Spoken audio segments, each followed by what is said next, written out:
பதினெண் சித்தர் போற்றிகள் குருநாதர் திருவடிகள் போற்றிகள். இன்றைய பகுதியில் பதிவு செய்ய இருப்பது வான்மீகர் சித்தரின் ஒரு அற்புதமான பாடல். சிலையை பூஜை செய்பவர்கள் பைத்தியம், மிருகம் என்று சொல்லியிருக்கக்கூடிய பாடலாம் பார்க்க இருக்கோம். சிலையை பூஜை செய்யக்கூடியவர்கள், வணங்கக்கூடியவர்கள் யாரும் இருந்தால் தயவு செஞ்சு ஸ்கிப் பண்ணிவிட்டு அடுத்த வீடியோக்கு போயிடுங்க. இது சொல்லப்பட்டிருக்கக்கூடிய கருத்து சித்தர் வழியில் வந்தவர்களுக்கு மட்டும் பயன்படும். பாடலானது: ஆமப்பா உலகத்தில் பெருநூல் பார்த்தோர் அவரவர் கண்டதையெல்லாம் சரிதை என்பார். ஓமப்பா கல் செம்பை தெய்வம் என்றே உருகுவார் பூஜிப்பார் கிரியை என்பார்.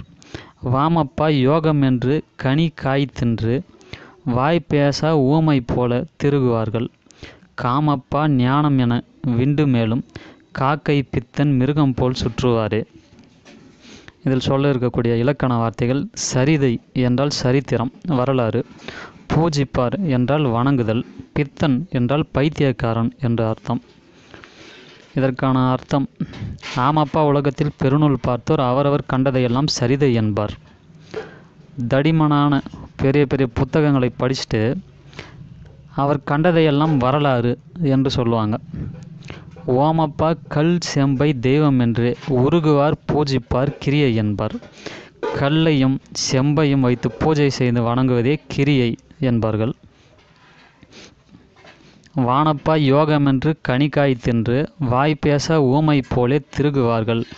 காய் கனிகளை தின்று மனமுருக வணங்குவதே யோகம் என்பார்கள். காமப்பா ஞானம் என விண்டு மேலும் காக்கை பித்தன் மிருகம் போல் சுற்றுவாரே. வாய் பேசாத ஊமையர் போல திரிவார்கள்.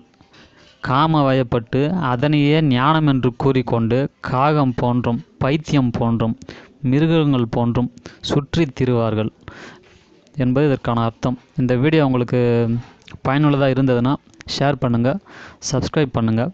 மேலும் இது போன்ற சித்தர் பாடல்கள் ஆதார பாடலுடன் விளக்கத்துடன் உடனுக்குடன் வந்து சேரும்.